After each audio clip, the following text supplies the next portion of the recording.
ब्रह्मानन्दं परं सुखदं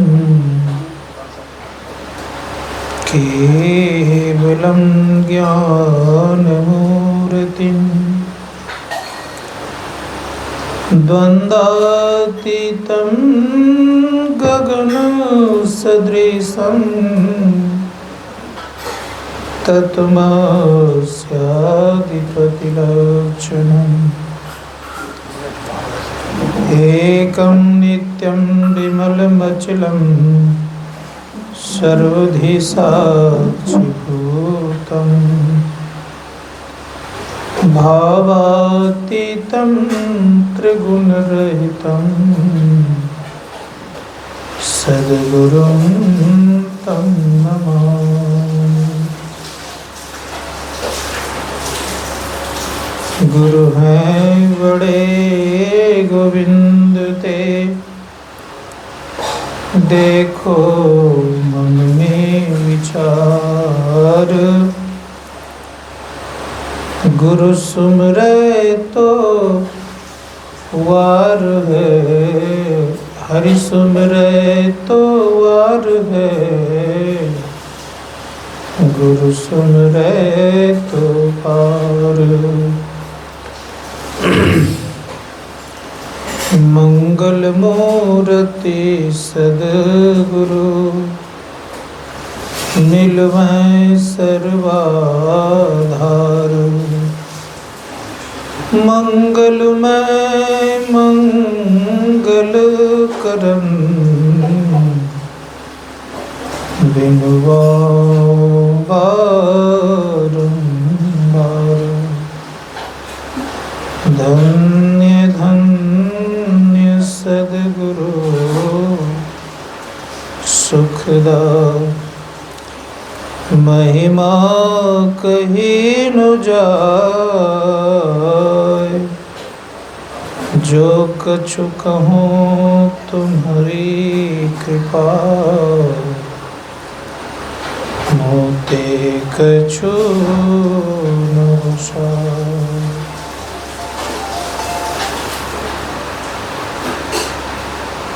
मंचस्थ परम श्रद्धेय स्वामी सुरेंद्र बाबा, महेंद्र बाबा,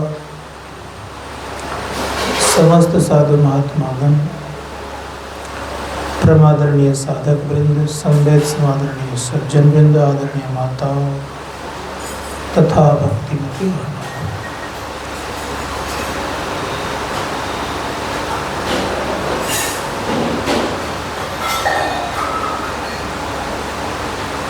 इस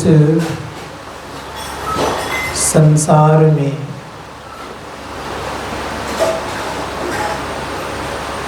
सबसे दुर्लभ कोई शरीर को पाया है तो मानव ने पाया है।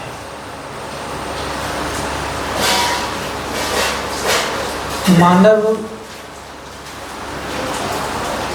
को बना करके भगवान बड़े संतुष्ट हुए। क्यों संतुष्ट हुए? तो मानव को परमात्मा ने अपने जैसा बनाया है, किसी औरों की तरह नहीं। लेकिन एक विशेषता क्या है, मानव का जो जड़ है, मूल है, वो नीचे नहीं है। किधर है? ऊपर है। और वृक्ष इत्यादि का जड़ हम आप देखते हैं तो किधर है? वो नीचे है। इस संसार में 3 तरह के प्राणी होते, याद रखिएगा। एक अधमुख, दूसरा है ऊर्ध्वमुख और तीसरा है मध्यमुख। बात समझ आ रही है? अर्थात हम लोग ऊर्ध्वमुखी हैं, जानवर जितने हैं सब मध्यमुखी हैं, और वृक्ष जितने हैं, पौधे इत्यादि सब क्या है? अधमुखी अर्थात नीचे है। मानव कहाँ रहता है? तो बीच में रहता है। किसके किसके बीच में है? तो संत महात्मा गण कहते हैं कि भूख एक शब्द है ना, भूख, आप लोग भूख लगती है? भूख लगती है। तब विचार करिए भूख क्यों लगती है? भूख नहीं लगना चाहिए हम लोगों को, लेकिन लग क्यों रही है? भूख इसलिए लगती है कि हम लोग, भू मतलब होता है पृथ्वी, ख मतलब होता है आकाश। तो पृथ्वी और आकाश के बीच में जितने भी प्राणी हैं सबको प्राय भूख लगती है। विद्या का भूख हो, पढ़ने का भूख हो, खाने का भूख हो, पहनने का भूख हो, घूमने का भूख हो, धन अर्जन करने का भूख हो, लेने का भूख हो, ये सबको लगा रहता है। संत महात्मा गण कहते इन दोनों से परे भी कौन होगा? तो कहा मानव ही हो सकता है। इसीलिए मानव को सर्वश्रेष्ठ कहा गया। कितना श्रेष्ठ है? तो गोस्वामी तुलसीदास जी महाराज को मानने वाले कौन कौन है? हाथ उठा सकते हैं आप लोग। कौन मानते हैं तुलसीदास जी महाराज को? रामायण को मानते हैं आप लोग कि नहीं मानते हैं? रामचरितमानस में लिखा हुआ है, कौन कह रहे हैं?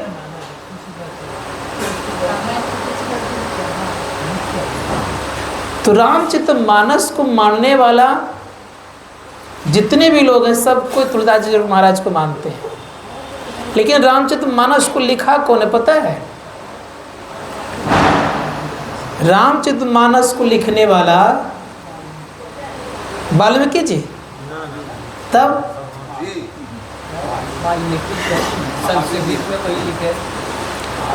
तो भगवान शिव कह रहे हैं कि रची महेश निज मानस राखा, अपाई सुसमय शिवासन भाखा।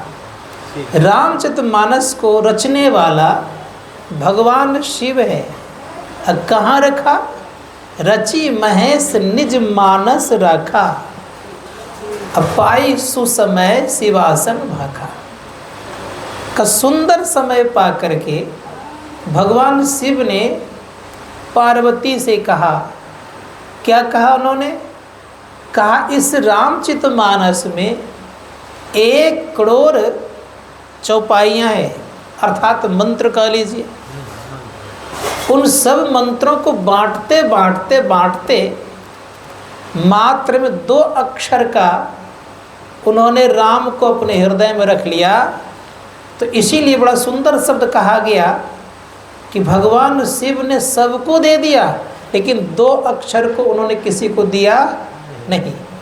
और वह 2 अक्षर को जो जानता है तो समझ लीजिए उनके अंदर में मानवीय गुण का समावेश सदैव बना रहता है। फिर शास्त्रकार कहते हैं उस 2 अक्षर को जानने का प्रयास कीजिए। तो इसी 2 अक्षर वाले राम ने हम लोगों को उपदेश किए हैं। क्या कहा उन्होंने?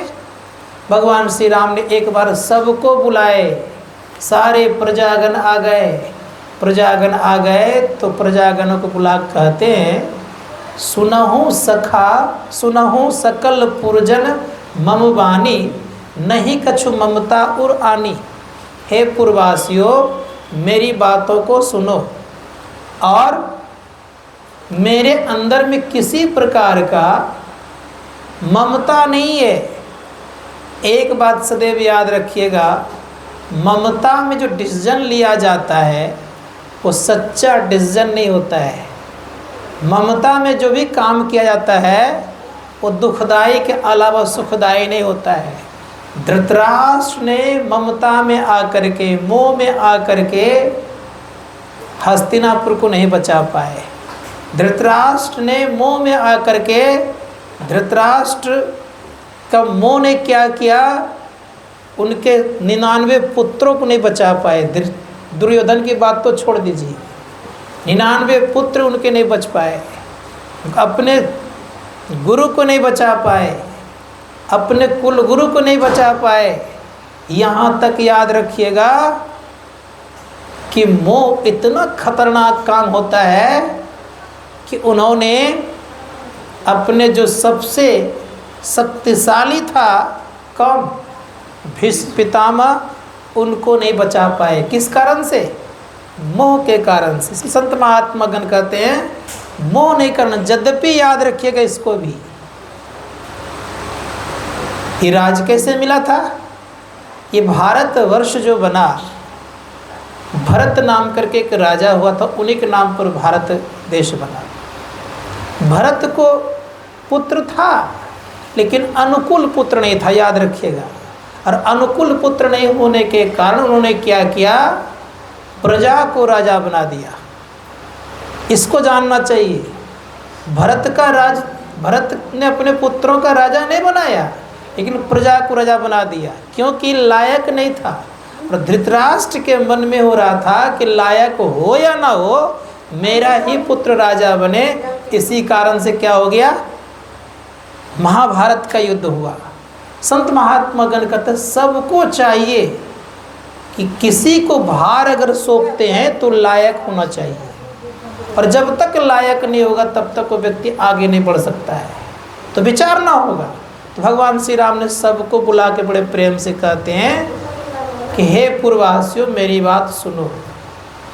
मैं ममता में आके कुछ भी नहीं कहता हूँ, जो भी कुछ कहता हूँ तो पहले आप सुनने का प्रयास कीजिए। सुनाने लग गए। क्या सुनने लग गए?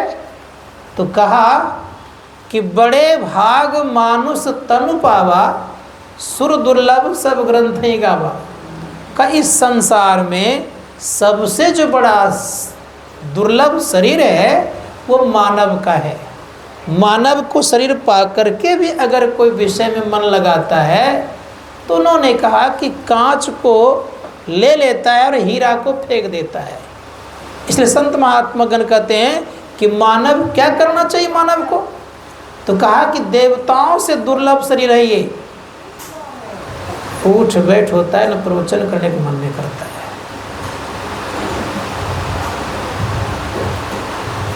आप लोगों के चलते मैं यहाँ आ जाता हूँ और ये छोटे से कार्यों में भाग ले लेता हूँ, लेकिन इच्छा नहीं होती। किसी का मन स्थिर नहीं है, न घर वाले का है। चल रहा है, सत्संग हो नहीं रहा है। इससे जानते हैं विघ्न तो होता है, सबको होता है। इसलिए स्थिरता पूर्वक जिंदगी होनी चाहिए। अच्छा, ऊपर में ही सत्संग होता। बोलिए प्रेम से। ये मोबाइल सबको परेशान करते रहता है, शांति रहने देता नहीं है। चाहे वो बड़ा लोग हो या छोटा लोग हो, इसके पीछे सब के सब दीवाना और पागल बने हुए हैं।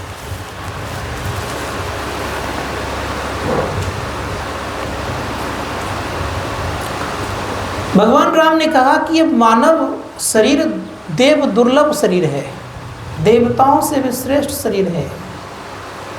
मन में होगा कि कैसे श्रेष्ठ है, क्या उपाय है श्रेष्ठता का? कुछ प्रमाण होना चाहिए। प्रमाण देते हैं, कहते सुनो। देवतागण देवता ही रह जाते हैं। जैसे उदाहरण दे रहा हूँ, अभी हम लोग चांदी खरीदते हैं कभी कभी, कैसे किलो वो आप लोग जानते होंगे। लेकिन चांदी खरीदने पर लाख कोशिश करिएगा उसको सोना में परिणत करने की, तो नहीं होगा। हो जाएगा ना, नहीं होगा। लेकिन लोहा अगर आपके घर में है, एक टुकड़ा भी है, और 2 किलो चांदी है आपके पास, और लोहा अगर 200 ग्राम ही है, आधा किलो ही है, और चांदी आपके पास बहुत ज़्यादा है, तो 2 किलो श्रेष्ठ हो जाएगा। किससे? चांदी से। लेकिन कैसे होगा? तो कहा कि अगर उसको पारस पत्थर मिल जाए, किसको? लोहा को, तो लोहा सोना हो सकता है, लेकिन चांदी चांदी ही रह जाएगा। इसीलिए संत महात्मा गण कहते हैं कि मानव का शरीर भले ही लोहा तरह है, कड़ा है, काला है, कुलूठा है, गोरा है, लेकिन ये देवताओं से श्रेष्ठ हो सकता है। कैसे? ऋषि मुनिगण कहते हैं कि देवताओं से श्रेष्ठ होने का मतलब है इनको सद्गुरु रूपी पारस चाहिए।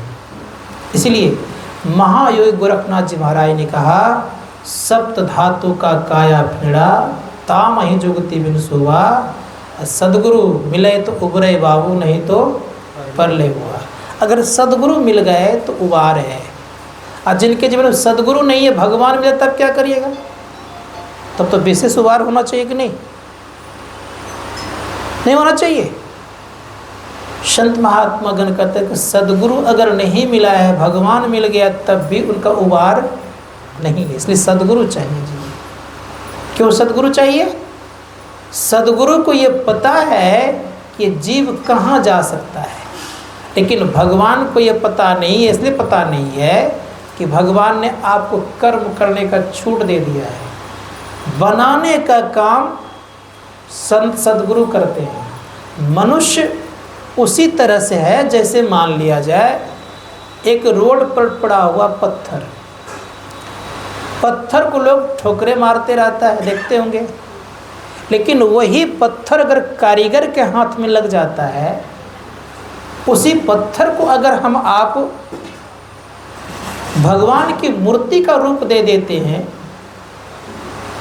और उस मूर्ति को आप किसी मंदिर में रख देते हैं, था तो पहले पत्थर, अब उसकी क्या स्थिति हो जाएगी? मूर्ति मंदिर में जाते ही उसकी पूजा होना प्रारंभ हो जाती है, शुरू हो जाती है पूजा।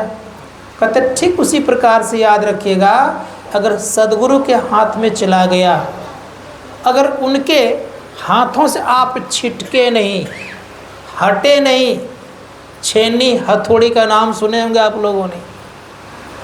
मूर्ति बनाने वाला पत्थर पर छेनी के साथ हथौड़ी लगाता है, काटता है, छांटता है। अगर वो पत्थर छिटक गया तो निश्चित याद रखिएगा वो देवताओं की या भगवान की मूर्ति नहीं बन सकते।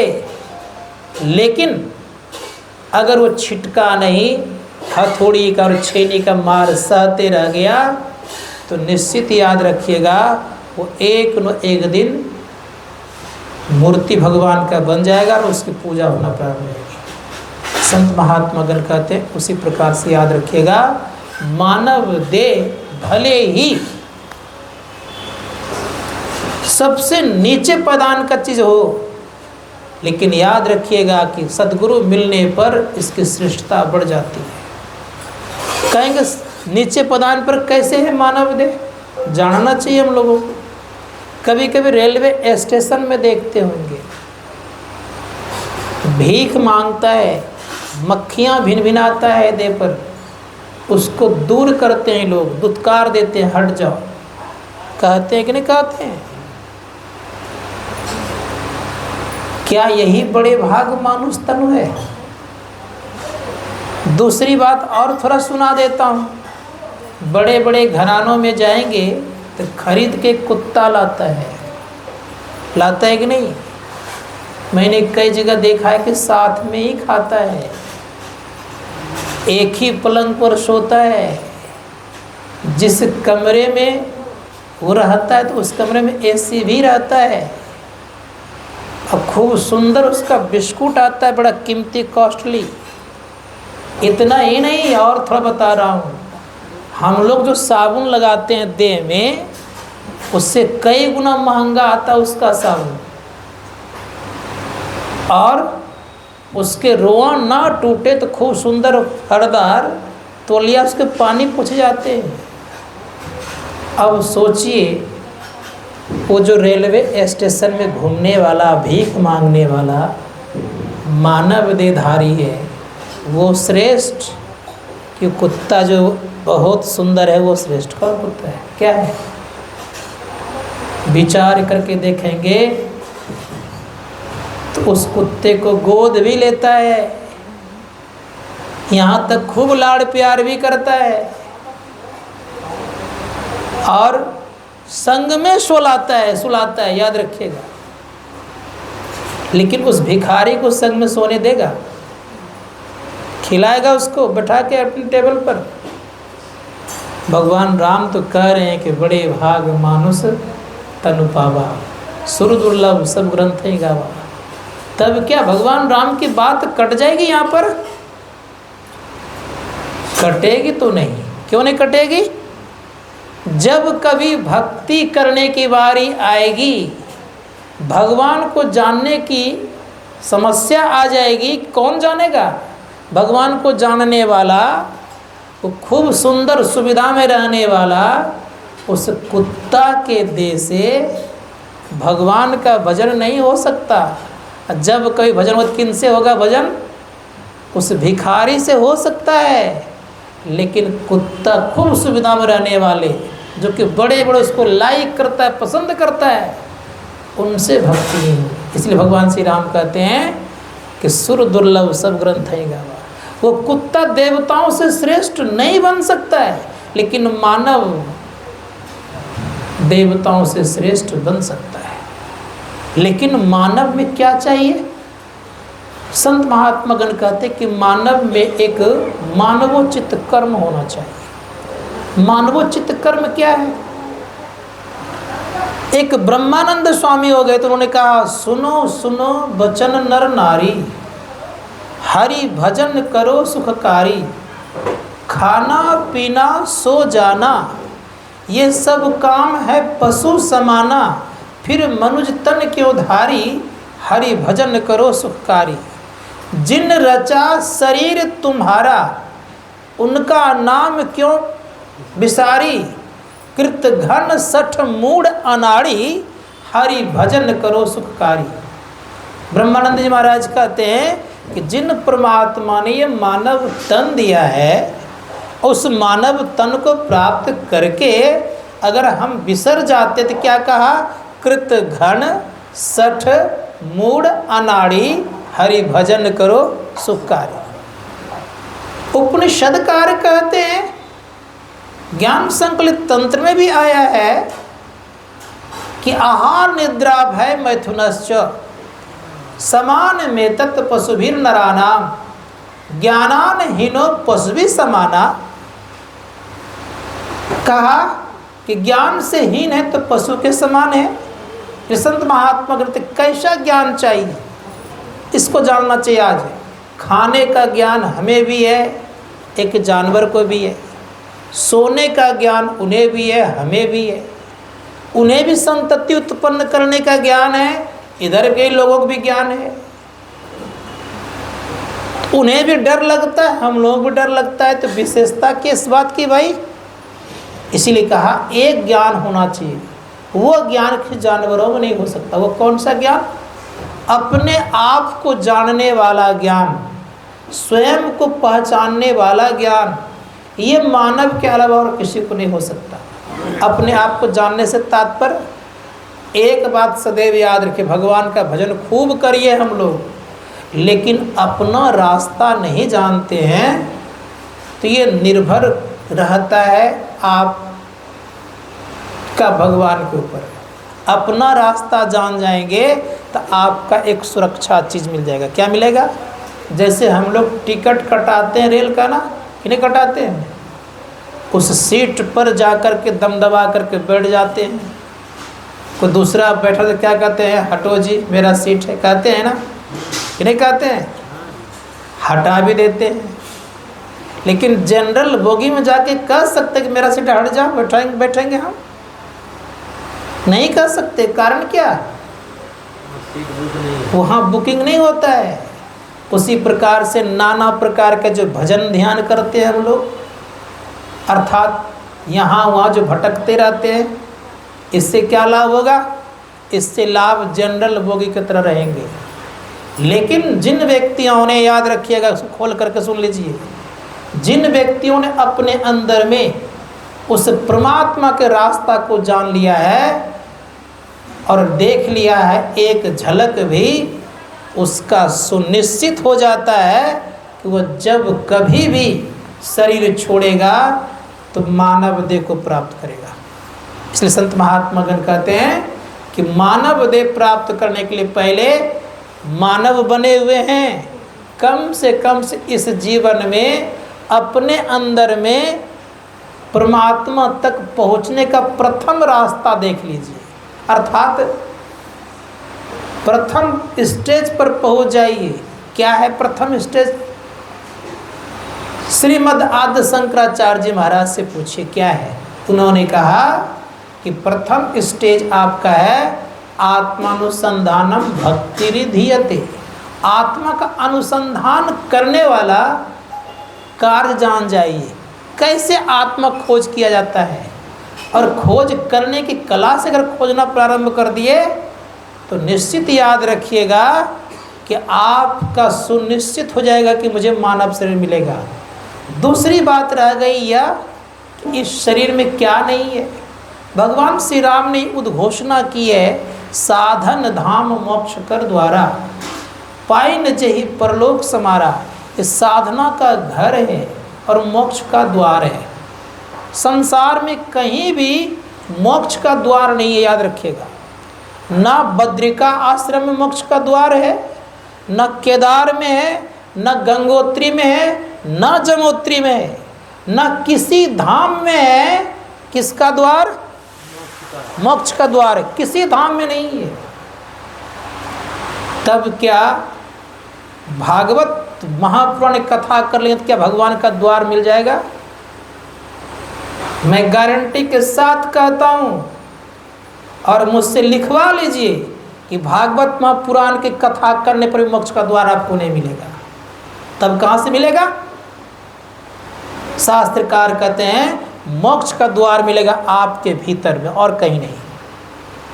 वो द्वार क्या है? ऋषि मुनिगण कहते हैं वो द्वार है बिंदु का द्वार। वो बिंदु कहाँ बनता है? ऋषियों ने कहा बिंदु बनता है अपने अंदर में। जो बिंदु का उदय कर लेता है वो कोई कथा करे या ना करे, और निश्चित है कि बहुत बड़ा पुण्यात्मा हो जाता है। कितना बड़ा पुण्यात्मा हो जाता है? ऋषियों ने कहा कि जो एक क्षण, भगवान श्री कृष्ण कह रहे हैं गीता में, उन्होंने कहा नेहा अभि कर्मनाशो अस्ति प्रत्यवायो न विद्यते स्वल्पम धर्म से त्रायते महत्व भयात। भगवान श्री कृष्ण कहते हैं कि थोड़ा भी कोई अगर अभ्यास करता है किसका? इस बिंदु का, तो वह व्यक्ति कभी भी महाभय में नहीं जाता, अन्य जोनियों में नहीं जाता है, और वो बार बार मानव जीवन को प्राप्त करता है, और तब तक करते रहता है जब तक कि कैवल्य मुक्ति की प्राप्ति न हो जाए।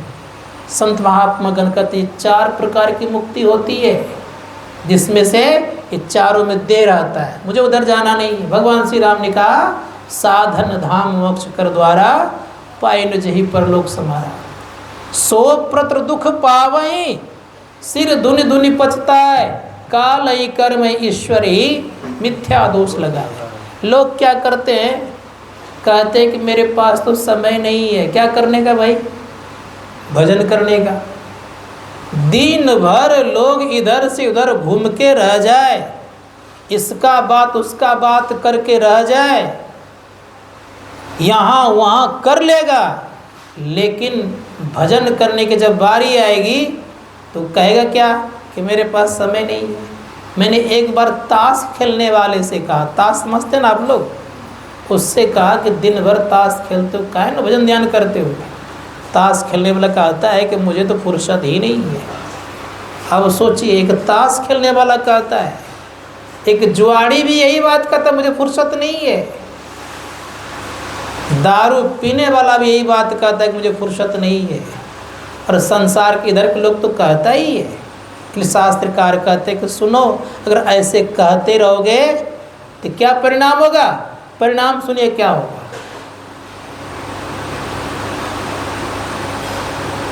एक बेचारा बकरी चराने वाला, नहीं कहूँ, दूसरी कहानी सुनाऊंगा आज, और सच्ची कहानी सुना रहा हूँ। एक धोबी था, वो गदहा चराया करता था। चराते चराते पहाड़ तरफ गया तो एक पत्थर मिला, बड़ा सुंदर पत्थर था, कीमती पत्थर था। उसने क्या किया, गले में बांध दिया। किसको? जो आगे चलने वाला गधा था उसके गले में। कीमती पत्थर था, छोटा था। उसी होके एक जौहरी गुजर रहा था। जौहरी ने देखा कि इतना कीमती पत्थर है, ये धोबी को ज्ञान नहीं है। सच में, इस सच में गधा चलो गधा ही रह जाता है। जैसे का संग वैसे का रंग। संग करेंगे विद्वानों का तो विद्वता आएगी, और संग करेंगे मजदूरों का तो मजदूरी वाला बुद्धि हो जाएगी। जैसे का संग करेंगे वैसे का रंग लगता है। आप गाय की सेवा करेंगे तो गाय की तरफ फुर्ती होगी, आप गधा की सेवा करेंगे गधा की तरफ विचारधारा होने लग जाएगा। जिस किसी प्राणियों के साथ आप जुड़िएगा उस तरह का आपका विचार होना शुरू हो जाएगा। कुत्ता पालने वाला देखता हूँ उस तरह कभी विचार करना शुरू कर देता है। तो जैसे का रंग संग वैसे का रंग। तो चरा रहा तो उसकी बुद्धि उसी तरह की थी, पहचानता था नहीं बेचारे ने कभी कुछ। परिणाम ये हो गया। जौहरी जा रहा था, उसने कहा कि भाई धोबी, ये हीरा दोगे? हीरा ने कहा ये पत्थर दो गले में जो है, 1000 टका तुमको दोगे। धोबी सोचता है कि फ्री में बिना कुछ कहे 1000 दे रहा है, लगता है इसका ज़्यादा दाम है। कहा हम 2000 रुपया लेंगे। जैसे का 2000 रुपया लेंगे तो जौहरी थोड़ा कंजूस था। इसने कहा कि 2000 ने 1000 में देना है तो दे दो, नहीं तो मैं चला। तो धोबी का तब मैं भी चला। धोबी उधर जाने लगे, इधर जाने लगे। इसके मन में हुआ, जौहरी के मन में हुआ कि आ जाएगा, लालच दिए 1000 टका तो। लेकिन उन्होंने कहा 2000 टका लेंगे। जैसे आगे बढ़ा, एक जौहरी और आ गया। देखा कि बहुत कीमती है, गले में हार है, गले में है वो, चाहे तो मालूम हो सकता है बेच करके, इसको ज्ञान नहीं है। उसने कहा कि भाई धोबी वो दोगे, गले में जो पहना हुआ है गधे गले में, 2000 टका लेंगे। वो 2000 का पैसा निकाला, 2000 रुपया नोट, और उसको दे दिया। और जैसे 2000 दिया उसको, गला से खोला और लेके चला जाने लगा। और तब तक ये जौहरी वहाँ पहुँच गया। कह रहे वो क्या किया तुमने? कहा बेच दिए। कहा कितना में? कहा 2000 में। कहा अरे उसका दाम तो बहुत था, तुम सच में गधा का गधा ही रह गया। वो धोबी कहता है कि बाबू हमको तो ज्ञान नहीं था, तो हमने 2000 टका में दे दिया। लेकिन आपको तो बाबू ज्ञान था कि इसका कितना कीमत होता है। हम तो ठहरे बाबू गधा, लेकिन जानने वाला महागधा होता है। यद्यपि जान रहे कि इसका कीमत इतना है, तथापि आप 1000 रुपया दे रहे थे, 2000 देने में क्या दिक्कत आपको हो गई? तो ठीक उसी प्रकार से याद रखिएगा, इस जानने के मानव देह बड़ा अनमोल है। फिर भी हम लोग विषय में मन लगाते रहते हैं। गोस्वामी जी महाराज कहते हैं लाभ कहाँ मानुष तन पायो। इस शरीर को प्राप्त करके अगर विषयों में मन लगाते रह गए तो लाभ कहाँ मिला आपको? इसलिए भगवान श्री राम कहते हैं यही तन कर फल विषय न भाई, स्वर्ग हूँ स्वल्प अंत दुखदाई। हे भाई, इस शरीर से जो विषय भोगते हैं, अब विषय भोग करके क्या कर रहे हैं? तो कहाँ जा रहे हैं आप? कब विशेष जो आप थोड़ी बहुत जो पूजा पाठ कर लेते, कहाँ जाएंगे? तो कहा स्वर्ग जाएंगे। क्या मिलेगा? तो कहा स्वर्ग हूँ स्वल्प अंत दुखदाई, का अंत में दुख मिलेगा। हमारे एक संत हो गए थे परम संत तुलसी साहब, उन्होंने बड़ा सुंदर शब्द कहा है। उनकी पंक्ति बड़ी अच्छी है। वे कहते हैं नर्तन दुर्लभ देव को सब कोई कहत पुकार। नर्तन दुर्लभ देव को देव दे ही नहीं जाने, जानता नहीं है। तो कहा नर्तन दुर्लभ देव को सब कोई कहत पुकार, सब कोई कहत पुकार देव दे ही नहीं पावे। ऐसे मूर्ख लोग स्वर्ग की आस लगावे। अब सोचिए कितनी अच्छी बात कही उन्होंने कहा कि जो स्वर्ग की आस लगाते हैं वो लोग कैसा है, कहा ऐसे मूर्ख लोग कहाँ की आस लगा रहे हैं, स्वर्ग की आस लगावे, पुण्य छीन हुए सोई देव स्वर्ग से नरक में आवे, भरमय चारों खान पुण्य ताहिर जावे, तुलसी सतमत गत कहूँ स्वर्ग पर करो खखार, नरतन दुर्लभ देव को सब कोई कहत पुकार। अब विचार करके देखिए क्या कहा उन्होंने। इसीलिए स्वर्ग के सुख कैसा है, तो स्वल्प है और अंत में दुख देने वाला है। बाइबल में एक प्रसंग है, वहाँ एक इब्लिस नाम करके देवता रहता था। संजोग से वो धरती पर आए तो मानव बना बेचारा। मानव जब बना तो उनको याद स्वर्ग की बहुत सारी चीज़ें याद थी। उन्होंने कहा कि देखो सब जगह जाना लेकिन स्वर्ग नहीं जाना। पूछा क्यों, का स्वर्ग में बहुत दुख है। कहा क्या दुख है भाई, सुखी सुख तो है वहाँ। कहा अरे जब तक तुम्हारा पुण्य है ना तब तक तुम वहाँ रहोगे, और जैसे पुण्य खत्म हो जाएगा धक्का मार के तुमको नीचे गिरा देगा, इसीलिए स्वर्ग मत जाना। तब वो इब्लिस नाम के देवता कहता है कि सब जगह चले जाना लेकिन स्वर्ग नहीं जाना, क्योंकि वहाँ ईर्ष्या द्वेष से भरा पड़ा घर है। तुमसे कोई बड़ा होगा या तुमसे कोई छोटा है तो वो जलेगा। यहाँ जितना सुकून से रह लेते हैं वहाँ उतना सुकून से नहीं रह सकते हैं, क्योंकि वहाँ एक के इशारा पर नाचना पड़ेगा। और यहाँ क्या है कि अपने काम कर लेते हैं, सुनिश्चित है ही नहीं कब जाएंगे। वहाँ दिन गिनता है लोग, आज एक दिन बीत गया, कल 2 दिन बीत गया, क्वांटिटी बनी रहती है, इतना दिन तक ही रहना है, डर लगा रहता है। जो शास्त्रकार कहते हैं सब जाओ स्वर्ग मत जाना। कि भगवान श्री राम भी कहते हैं, भगवान श्री राम मोहर लगाते हैं स्वर्ग का सुख कैसा है, का स्वर्ग स्वल्प अंत दुखदाई।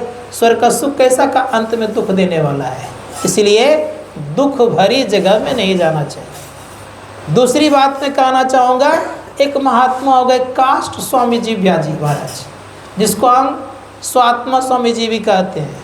उनकी वाणी में है कि जब तप करके स्वर्ग कमाया, ये तो काम मजदूरों का। किसका काम है ये मजदूरों का। अब फिर दूसरे कहता है कोई सफ़ा न देखा दिल का, कोई बगुला देखा, कोई कौआ देखा। यही बात किसी के अंदर कई स्थिति ऐसी है। इसलिए शास्त्रकार कहते हैं अगर जीवन में कुछ करना चाहते तो एक काम कर लीजिए, क्या, भजन करिए भगवान का। अब अंतिम बात में हमारे शरीर में क्या क्या है जानना चाहिए। इस शरीर में संपूर्ण देवतागण बैठे हुए हैं, सब जगत समस्त देवतागण विराजमान हैं। इसीलिए ज्ञान संग तंत्र के ऋषि ने कहा देह हस्ता सर्व विद्याश्च, सारी विद्याएं हैं। देह हस्ता सर्व देवता, सब देवतागण है। देह हस्ता सर्व तीर्थानी, सारे तीर्थ हैं। लेकिन कैसे मिलेगा ये सब, तो कहा गुरु वाक्यं लभ्यते। भगवान शिव ने बड़ा सुंदर शब्द कहा। उन्होंने कहा कि मेरा देह सुंदर कौन है जानते हो, मेरा मंदिर सुंदर कौन जानते हो। भगवान शिव कहते मानव का देह खूब सुंदर मंदिर है, याद रखिएगा। भगवान शिव ने कहा बिंदुनाद महालिंगम शिव शक्ति निकेतनम देहं शिवालयं प्रोक्तम सिद्धम सर्वदेही नाम। का बिंदुनाद जो है ये महालिंग, याद रखिएगा। शिव शक्ति का ये घर है और देह को शिवालय कहा गया है। जो कोई व्यक्ति इसमें ध्यान करते हैं उनको सिद्धि मिलती है। इसीलिए भगवान शिव की बात को नहीं मानेंगे हम लोग कि मानना चाहिए, लेकिन मानने वाला बहुत कम लोग हैं। इस शरीर में क्या क्या आजकल लोग देते रहते हैं। इसलिए संत महात्मागण कहते हैं संभल जाइए आप लोग। हम लोग ये ख्याल रखना चाहिए कि मानव देह सर्वश्रेष्ठ देह है। फिर कहा उन्होंने कि बिंदुनाद महालिंगम विष्णु लक्ष्मी निकेतनम देहं विष्मालियं प्रोक्तम सिद्धम सर्वदेही नाम। का बिंदुनाद जो ये महालिंग है, विष्णु लक्ष्मी का ये घर है, ठाकुरबाड़ी है। अब बेचारे विचार करिए, जो बिंदुनाथ की उपासना करेगा वो लक्ष्मी और भगवान विष्णु से पोषित और रक्षित दोनों होंगे। जिनको लक्ष्मी मिल जाए अब भगवान विष्णु मिल जाए। तो याद रखिएगा, भगवान को छोड़ करके लक्ष्मी कहीं जाती नहीं है। जिनके घर में भगवान की पूजा होती है उनके यहाँ लक्ष्मी विराजती भी है। इसलिए संतों ने कहा कि मानव देह को समझने का चेष्टा और प्रयत्न कीजिए। आगे बड़ा सुंदर शब्द कहा कि प्रत्येक अंग अंग में आपके देवतागण बसे हुए हैं। जैसे हम लोग सुने होंगे कि लोग कभी कभी देखते होंगे जो हाथ दिखाते हैं तो कहते हैं कि आप कभी कभी हाथ का दर्शन कीजिए, भोरे उठ के कहता है ना भाई, पूछिए पंडित जी हमारे कहते हैं, कहता हाथ का कभी कोई दर्शन करना चाहिए। फिर ये तो समझिए कि ज्योतिष शास्त्र के अनुसार कहा गया, लेकिन आपके जो वेद कहते हैं, आपके जो धर्मशास्त्र कहता है कि आपके प्रत्येक अंग अंग में देवगण बसे हैं। पता किया कहाँ कहाँ बसे हुए हैं? संतों ने कहा कि आपके प्रत्येक शरीर पर बसे हुए हैं। आप देखिए कहाँ कहाँ है, तो कहा कि मूलाधार चक्र पे, जिसको हम लोग बुधा चक्र कहते हैं, याद रखिएगा, उस चक्र पे गणेश और यम दोनों बैठे हुए हैं। स्वाधिष्ठान चक्र कहते हैं लिंग चक्र को, उस चक्र पर ब्रह्मा जी बैठे हुए, याद रखिएगा। फिर वहाँ से थोड़ा और ऊपर उठिए, नाभि चक्र को जानते हैं, नाभि चक्र पर भगवान विष्णु विराजमान है। हृदय चक्र में भगवान शिव हैं, कंठ में सरस्वती जी हैं और अज्ञ चक्र में शिव पार्वती दोनों हैं। थोड़ा और आइए आप, हाथ में इंद्र हैं, पैर में बावन हैं, और थोड़ा जान लीजिए, बायां आँख में चंद्रमा है, दायां आँख में सूर्य है। संत महात्मा गण कहते प्रत्येक अंग अंग में देवतागण के साथ साथ रोम रोम में विराजमान है। कैसे दिखेगा? देखने वाला कौन होगा? कहा कि देखने वाला भी मानव होता है और दिखेगा भी किसको? मानव को ही दिखेगा। कैसे दिखेगा भाई? हम लोग तो अभी देखते ही पाते हैं, मूर्ति की पूजा करते हैं हम लोग, अवश्य, इसमें कोई संदेह नहीं है, करना चाहिए क्योंकि श्रद्धा बढ़ती है उससे। लेकिन उसी में अगर पड़े रह जाए तो ठीक तो बात नहीं है। जैसे मान लीजिए एक बच्चा है, बच्चा को उस समय चलाने के लिए आज से 15-20 साल पहले लकड़ी की 3 पहिया गाड़ी बनाई जाती थी। बनाते थे। लकड़ी की 3 पहिया गाड़ी से हम लोग चलते थे, छोटे बच्चे को उसी को तो चलाने का काम करते थे। लेकिन अगर वो बच्चा वो लकड़ी की गाड़ी को पकड़ के सब दिन रह जाए तो उसको कोई सयाना और होशियार कहेगा जी? नहीं कहेगा। तो हमारी प्रवृत्ति वैसी बनी हुई है, बता दिया कि भगवान ये है, इसी की पूजा करते रहिए, लेकिन यहीं तक अटक के रह गए। संतों ने कहा ये प्रवृत्ति जब तक बनी रहेगी तो हम प्रबुद्ध नहीं कहलाएंगे, हम बुद्धिमान नहीं कहलाएंगे। आपका वेद कहता है और उपनिषद कहता है कि सबसे जो छोटा काम हम लोग करते हैं, जहाँ अटके हैं वहीं करते हैं। क्या करते हैं? तो क्या सबसे छोटा काम ये है कि जिनको बुद्धि नहीं है वो प्रतिमा की पूजा करते। याद रखिएगा, मैं नहीं कह रहा हूँ, आपका वेद कहता है कि जिनको बुद्धि नहीं है वो प्रतिमा का पूजा मटके रहते हैं। और उससे थोड़ा ऊपर वाला काम क्या है? का जब करते थोड़ा सा ऊपर काम करते हैं। उससे ऊपर काम क्या है भाई? तो संत महात्मा गण का तो उससे भी ऊपर कुछ ना कुछ काम है। तो एक बड़ा सुंदर मंत्र है। क्या मंत्र वेद में? तो कहा गया है कि पूजा कोटि समम श्रोत्रम, श्रोत्र कोटि समो जप, जप कोटि समो ध्यानम, ध्यान कोटि समो लया। वेद कह रहा है आपका क्या? कि पूजा कोटि समम श्रोत्रम, अर्थात करोड़ों पूजा से अच्छा है कि आप भगवान की स्तुति करें। अब स्तुति से श्रेष्ठ क्या है? तो कहा जप करना श्रेष्ठ है। कहा जप से श्रेष्ठ क्या है? तो कहा कि ध्यान करना श्रेष्ठ है। कहा ध्यान से श्रेष्ठ क्या है? तो कहा कि लय कर देना श्रेष्ठ है।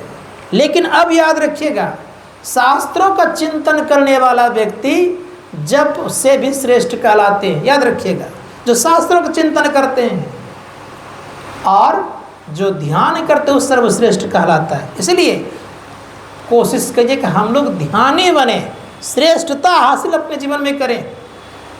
तो मैं कहूँ तो मेरी बात को नहीं मानिए, आपका धर्मशास्त्र कार्य कहता है। इसलिए हम लोग विश्वास करना चाहिए कि प्रत्येक मानव के अंदर में संपूर्ण विद्याएं हैं, संपूर्ण देवतागण हैं, उनका दर्शन करने का प्रयास और प्रयत्न करना चाहिए। लेकिन दर्शन होगा कैसे, ये अब जानना चाहिए। संत महात्मा गण कहते हैं कि दर्शन ऐसे नहीं होता है। दर्शन तब होता है जीवन में जब व्यक्ति अपने अंदर में चलते हैं। अंदर में कहाँ से चलना शुरू होगा? भगवान ने हम लोगों को जोड़ जोड़ के बनाया, याद रखिएगा। जोड़ा है, कहाँ जोड़ा है? आँख से नीचे वाले भाग को पिंड कहा और आँख से ऊपर वाले भाग को ब्रह्मांड कहा। फिजिक्स पढ़ने वाले लोग जानते हैं अच्छी तरह से कि दो चीज़ों को जब जोड़ते हैं उसमें कुछ न कुछ स्पेस रहता है, खाली जगह रहता है। तो परमात्मा ने जोड़ा है आँख से नीचे पिंड और आँख से ऊपर ब्रह्मांड का। इसी बीच से रास्ता रखा है किनके पास आने का? अपने पास, परमात्मा के पास पहुँचने का। इस रास्ता को जो जानते हैं वो मानव, उस रास्ता में जो चल देते हैं वह देव, उस रास्ते को जो चलते चलते अंतिम छोर पर पहुंचते हैं वह ईश्वर, और उसको जो पार करे तो परमेश्वर कहलाता है। बात समझ आ गई? संत महात्मा गण ने फिर से कहा कि जिस आप जैसे उसको पार, उसके अंदर जाते हैं तो प्रकाश मिलता है। तो प्रकाश प्राप्त व्यक्ति को कहा देवता, और उसमें शब्द होता है, उसको कहा गया ईश्वर। और शब्द को जो पार करता वही परमेश्वर, जो कि कभी आते जाते नहीं है। वो एक तरह का रहते हैं, सब जगह व्याप्त रहते हैं। उनको जानने पर आवागमन नहीं होता। इसे संत महात्मा गण कहते हैं बाकी इधर किसी देवता को जान लेंगे आप तो आपका आवागमन बना रहेगा। तो संत महात्मा गण ने कहा कि इसके लिए हम लोग क्या करना पड़ेगा? ध्यान करना पड़ेगा। और ध्यान करने की कला को जानकर करिएगा तो आनंद ही आनंद है। संत कबीर साहब कहते हैं कि भजन में होत आनंद आनंद है, आनंद ही आनंद है। 84 लाख योनियों से बचना अगर चाहते हैं तो ध्यान करना प्रारंभ कर दीजिए। और ध्यान करते करते करते अपने अंदर में एक बिंदुता का उदय करिए, और एक बिंदुता का उदय करने के बाद जब आपकी स्थिति अच्छी बनेगी तो अंतर्नाद की प्राप्ति करिए। लेकिन शुरुआत अवश्य कीजिए। जो शुरुआत ही नहीं करेगा तो उसको कहाँ से कुछ मिलेगा? इसीलिए महान दार्शनिक लात्सो ने कहा है कि कोई भी हजारों मील दूरी को तय करने के लिए प्रथम पग उठाना पड़ता है। उसी प्रकार से याद रखिएगा, प्रथम ही शुरुआत नहीं की है तो कहाँ से क्या होगा? भक्ति की शुरुआत कहाँ से? तो गोस्वामी जी महाराज कहते 13 से 3 अवस्था, तजहो भजहो भगवंत, मन वचन कर्म गोचर व्यापक व्यापनंत। 3 अवस्थाओं को तज करके जब भक्ति शुरू करेंगे तो एक न एक दिन आपका अंत भी होना सही निश्चित हो जाएगा। और जब तक 3 अवस्थाओं को तज कर भक्ति नहीं करेंगे, 3 अवस्था में ही लगे रहेंगे, तो कब अंत होगा उसका कोई ठिकाना भी नहीं चलेगा। इसे संत महात्मा गण कहते हैं इन 3 अवस्थाओं को तजने के बाद जो भक्ति प्रारंभ करेंगे तो वो अंत करा के रहेगा। और 3 अवस्था के भीतर करेंगे तो संत महात्मा गण कहते हैं कब क्या होगा उसका कोई ठिकाना नहीं, उसका गारंटी भी नहीं रहेगा कि कहाँ आप जाएंगे। इसीलिए वेद भगवान बड़ा सुंदर शब्द कहा गया है, यह चेद वेदित सत्यमस्ति न चेदिहा वेदिन महति विनिष्ठा भूतेषु भूतेषु चिद्धिरा प्रत्यास्माद लोकाद मृता भवन्ति। अगर इस जन्म में ब्रह्म को जान लिया, सुन लीजिए कान खोल करके, ब्रह्म को जान लिया तब तो ठीक है, अगर नहीं जाना तो बहुत बड़ी भारी हानि। हानि क्या है? 84 लाख प्रकार के योनियों में जाएंगे। इससे बचने के लिए हम आपको प्रयास और प्रयत्न करना चाहिए। इसलिए ध्यान कीजिए। जिन किसी व्यक्तियों ने एक बार भी देख लिया है तो संत कबीर साहब कहते हैं निश्चित उन्होंने कर लिया है कि मानव देव उनको मिलेगा। इसलिए कहा भक्ति बीज बिन से नहीं, जो जुग जाए अनंत, ऊंच नीच घर जन्म ले तो संत के संत। भक्ति बीज पलटे नहीं, आए पड़े जो चोल, कंचन जो बिष्टा पड़े घटेनता को मूल। जैसे एक सोना का ढेला गंदे जगह पर गिर जाए और किसी व्यक्ति के हाथ लग जाए, उसको पोंछ पाछ करके धो धा करके जा करके जौहरी के यहाँ देगा तो क्या कहेगा? गंदा जब गिरा हम नहीं लेंगे, इसका दाम कम करेंगे? ऐसा नहीं होगा। उसी प्रकार से याद रखिएगा जीवन में कि अगर भक्ति आपने करना प्रारंभ कर दिया है और भक्ति का आपने एक स्थिति को जान लिया है तो संत महात्मा गण कहते इसका कभी भी उल्टा परिणाम नहीं होता। कि जब कभी आपका जन्म होगा तो मानव शरीर दिला करके ही रखेगा, परम कल्याण कराएगा। बोलिए प्रेम से श्री सद्गुरु महाराज की जय। जय गुरु।